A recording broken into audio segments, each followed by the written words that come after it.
नमस्कार। क्या कभी सोचा है क्यों कुछ लोग भीड़ में रहकर भी अकेले लगते हैं और क्यों किसी का जीवन एकांत में खिलता है और ठीक उसी के विपरीत किसी का जीवन एकांत में बिखर जाता है। यही रहस्य है केतु का। ग्रहों में सबसे मौन पर सबसे जागृत ग्रह। 9 ग्रहों में प्रत्येक ग्रह किसी न किसी भावना, कर्म और चेतना का प्रतिनिधित्व करता है। सूर्य आत्मा है तो चंद्रमा मन है, मंगल ऊर्जा है तो बुध ग्रह बुद्धि का दाता है, गुरु ग्रह ज्ञान है, धर्म है तो शुक्र ग्रह भौतिकता है, प्रेम है, शनि ग्रह कर्म और अनुशासन है तो राहु ग्रह माया जाल है, कपट है, छल है और केतु ग्रह विराग का ग्रह है, मोक्ष का द्वार, अदृश्य ज्ञान का स्रोत है। महर्षि पराशर ने केतु के बारे में कहा है, केतु ज्ञान वैराग्यम मोक्ष मार्ग प्रदायक। इसका मतलब है केतु ज्ञान देता है, वैराग्य देता है और आत्मा को मुक्ति की तरफ ले जाता है। केतु सिर विहीन है, वह देखने वाला नहीं, अनुभव करने वाला ग्रह है।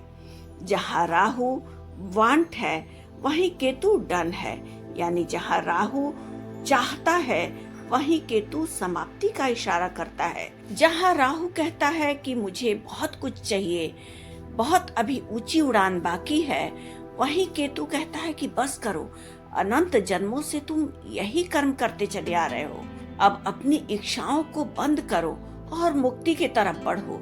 बृहद पराशर होरा शास्त्र में केतु को ध्रुव वर्ण, ग्रहण सदृश, चतुर्भुज, द्विभुज और नागमुख वाला बताया गया है। केतु ग्रह नहीं है, छाया ग्रह है, लेकिन उसकी छाया भीतर की प्रकाश को जगाती है। केतु का स्वभाव तामसिक माना गया है, पर उसका तमस ज्ञान के उषा की ओर ले जाने वाला होता है। जैसे रात्रि के बिना सुबह नहीं आती, वैसे ही अंधकार के बिना आत्मज्ञान नहीं जागता है। केतु वही अंधकार है जो प्रकाश की ओर व्यक्ति को ढकेलता है। केतु जब कुंडली में प्रभावित होता है तो वह व्यक्ति एकांतवास को पसंद करता है, भीड़ से दूर हो जाता है, उसे प्रपंच और भीड़ रास नहीं आता है।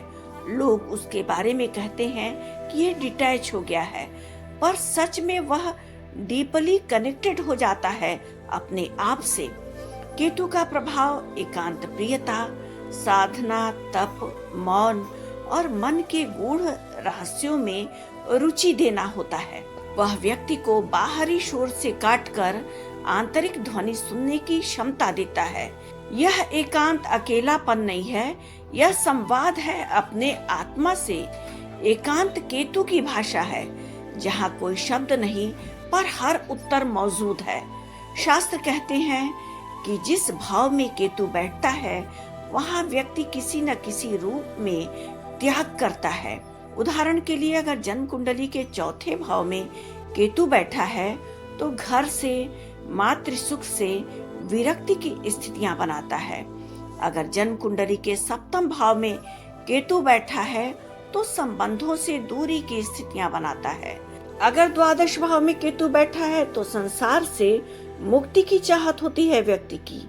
केतु हमें सिखाता है जो गया वही ज्ञान बन गया, यानी जो बीत गया उन घटनाओं से आत्मिक ज्ञान लो और आगे बढ़ो।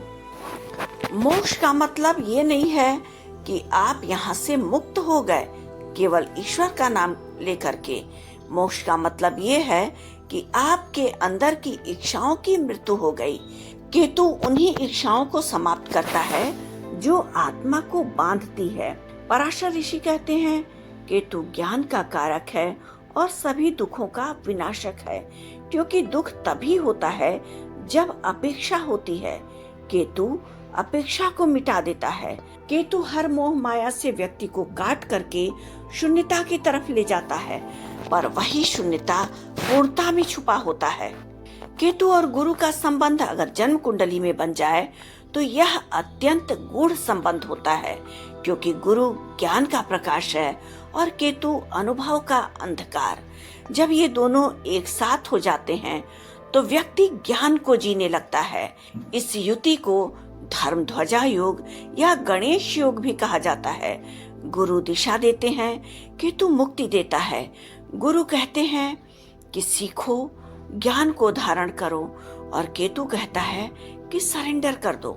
जब गुरु ग्रह धर्म की राह दिखाएं और केतु मन से मोह को हर ले, तभी आत्मा मुक्त हो पाती है। ज्योतिष में कहा गया है, केतु गुरु की छाया है, क्योंकि वह धर्म का सार समझता है, पर रूप से परे चला गया, इसीलिए वह कोई आधार ढूंढता है। जन्म कुंडली के प्रत्येक ग्रह हमें संसार से जोड़ते हैं, पर केतु ग्रह हमें संसार से मुक्त करने में सहायक होता है। केतु के प्रभाव से व्यक्ति अपने पिछले जन्म के अधूरे कर्मों का समापन करता है, इसीलिए उसकी स्थिति जीवन में असामान्य घटनाएं, वैराग्य, अचानक हानि या अचानक ज्ञान, यह सब लाती है, क्योंकि वह कर्म का अंतिम चरण है। एकांत केवल भौतिक नहीं, मानसिक भी होता है। केतु उस मानसिक एकांत को जगाता है जहाँ कोई चाह नहीं, कोई भय, कोई अपेक्षा नहीं। साधक जब मौन में बैठता है और भीतर की चुप्पी सुनता है, वहीं से केतु का प्रभाव शुरू होता है। इसीलिए महर्षियों, योगियों और तपस्वियों की कुंडली में केतु को प्रबल पाया जाता है। वह सांसारिक जगत से हटा करके ब्रह्म चेतना की ओर व्यक्ति को ले जाते हैं। जन्म कुंडली में केतु का प्रभाव जब नकारात्मक होता है, तो व्यक्ति के भीतर ज्ञान नहीं, निष्क्रियता आती है। वही एकांत अवसाद बन जाता है। वैराग्य नहीं, विच्छेदन आता है। ऐसे में व्यक्ति को भ्रम होता है कि वह इस जगत में अकेला पड़ गया है, अकेला है, जबकि वह व्यक्ति डिवाइन जर्नी पर होता है। केतु हमें सिखाता है संसार का अर्थ अनुभव करना नहीं, उसे पार कर जाना है। जीवन तब सुंदर होता है जब भीतर शांति है, और शांति तब आती है जब अनंत इच्छाएं समाप्त हो जाती हैं। मोह माया प्रपंच से व्यक्ति दूर होता है, इसीलिए एकांत से व्यक्ति को डरना नहीं चाहिए। वह केतु का वरदान है जो भीतर का द्वार खोलता है। यदि राहु संसार की राह दिखाता है, तो केतु उस राह का अंत दिखाता है। जहाँ ये सांसारिक यात्रा, देह यात्रा समाप्त होती है, वहीं से मोक्ष की शुरुआत होती है। अगर आपको हमारा ये वीडियो पसंद आया हो, तो हमारे वीडियो को लाइक करना न भूलें और हमारे चैनल को सब्सक्राइब करना बिल्कुल भी न भूलें। धन्यवाद।